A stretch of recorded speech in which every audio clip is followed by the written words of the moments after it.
E Denis, tem um conceito que é o conceito da comunicação não violenta, que é um conceito muito famoso, até tem um livro muito famoso aí do Marshall, né, que é o criador desse conceito da comunicação não violenta. E assim, eu acho que a gente consegue atrelar bem os passos aí, os famosos 4 passos da comunicação não violenta, e toda a teoria de que por trás aí desses sentimentos a gente tem uma necessidade que não está sendo atendida. Como que a gente pode vincular a comunicação não violenta com esses feedbacks, com dar feedback, esses círculos de feedback? Feedback, eu acho que isso é um lance cultural. E não acredito que seja só do nosso país, não. Acho que esse negócio deve ser universal. Acho Do que ser humano. Em Marte os caras devem ter o mesmo sentimento. Imagina você trabalhando, chega sexta-feira, 4h30 da tarde, seu gestor bate na sua porta na sala e fala: você pode vir comigo numa sala de reunião que eu queria te dar um feedback? Qual o sentimento que você tem? Olha, eu falo por mim. Eu ia Se eu travar. tivesse nessa situação, eu não ia imaginar que seria algo bom. Porque culturalmente a gente acha que vai tomar uma bronca, vai ser demitido, vai ser advertido, né? E quando não deveria ser assim. Porque às vezes até o excesso de formalismo atrapalha isso, né? E uma coisa que eu gosto muito na Mindmaster é essa liberdade que a gente tem. E nosso CEO, o Denison, faz isso muito bem. De dar feedbacks para as pessoas, de elogiar e corrigir as rotas quando é preciso. Porque nesse processo de feedback não é também o exagero da infantilidade de falar que tudo vai bem, tudo está certo, nem a agressividade de falar hashtag pronto falei e derrubar um caminhão de coisas na pessoa, porque às vezes a gente confunde sinceridade, transparência com total falta de educação e consideração pelo outro profissional. Então, o feedback tem essa linha tênue. E assim, hoje eu estou nos livros, né?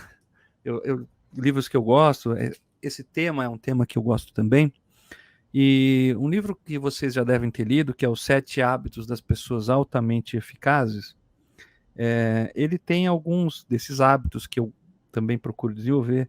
É o pense, ganha, ganha e procure primeiro compreender para depois ser compreendido. Esses 2 hábitos ajudam a gente no feedback. Pensar ganha, ganha quando eu for dar um feedback para alguém do time, não preciso destruir a pessoa.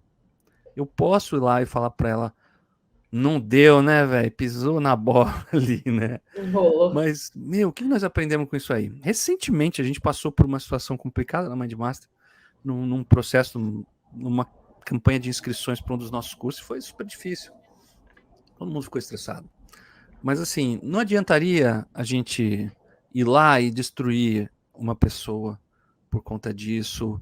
E o mais importante é a gente aprender, identificar os processos, corrigir a rota. Isso é ser um gestor ágil. Não é a gente ir lá e sentar na nossa cadeira de chefe e falar: olha, você nunca mais faça isso. Hoje em dia, até com a evolução da sociedade, mas nem as mães fazem mais isso, né? Tomar cuidado com aquele negócio de faço o que eu mando, não faço o que eu faço. Um bom líder é o que dá o exemplo. E começa a compreender para depois ser compreendido, primeiro compreender para depois ser compreendido, procurar entender a causa raiz também dos problemas que aconteceram. A gente pode exercitar isso na gestão ágil como forma de compreender os problemas. Mas na hora de sentar, que é o que importa, que é o tema aqui do nosso feedback, do nosso podcast, é você saber como falar com a pessoa, como falar com o ser humano. Primeira coisa que eu aconselharia é a gente não dar um feedback aberto no lobby, no saguão ou na mesa de trabalho com alguém,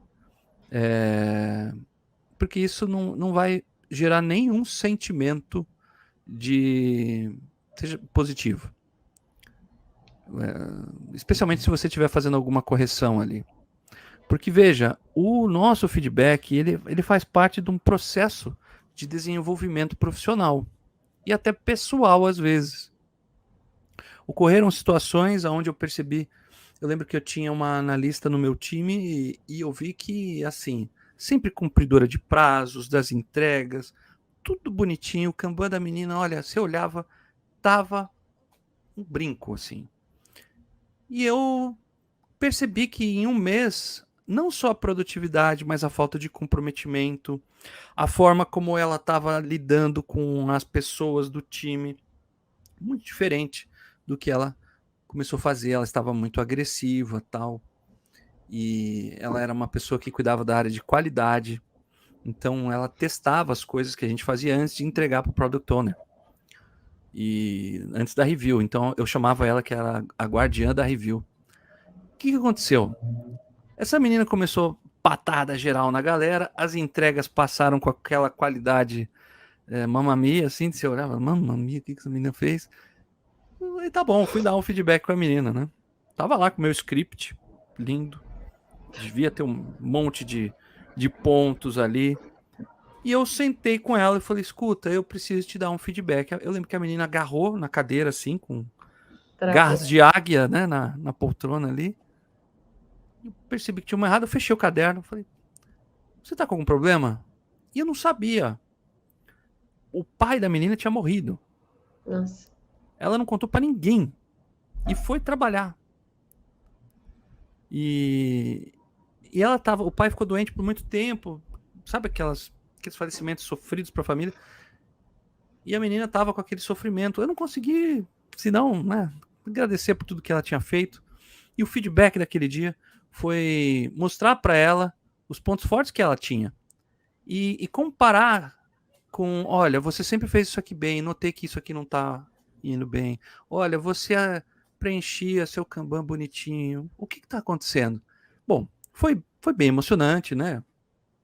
Mas ao final foi uma lição que eu tive para mim mesmo de não focar também no feedback exclusivamente a missão que eu estava ali burocrática de cumprir com o feedback, que eu tinha lá um feedback mensal com cada membro do time e me preocupar com a pessoa que estava sentada do outro lado.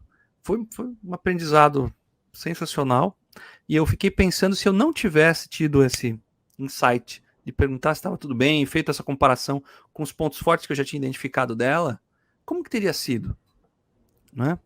Alguém que estava com sofrimento que eu não sei o tamanho, né? E ainda ia Então, receber um feedback de ter que melhorar e não ia fazer sentido pro momento ainda.